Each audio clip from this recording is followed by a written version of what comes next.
Hi, ako nga po pala si Doc Sly Bukad ng Bukad Vision and Smile Rehab.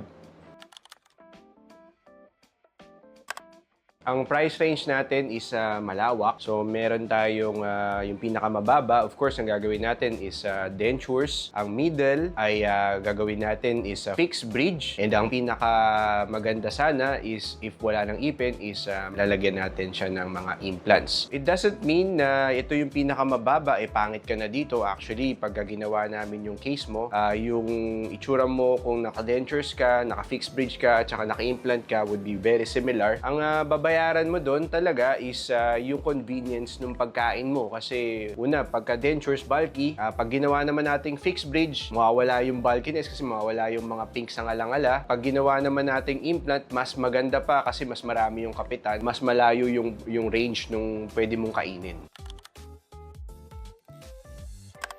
Ang normal na ginagawa natin talaga dito sa clinic is makatulong paano kumain, paano makapagsalita na maayos, yung mga nahihiya na mag-socialize, yan ang talagang natutulungan natin. At the same time, tayo ay digital, so lahat ng mga mas mabilis na paggawa, like yung CAD-CAM, 3D printing, and then yung mga computer-guided nating implants, so yan ang specialty namin para sa convenience ng patient and para mapadali rin yung trabaho ng dentista.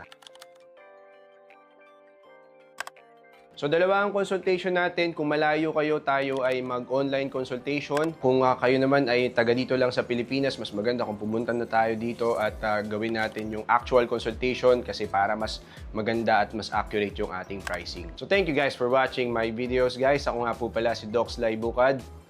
And goodbye.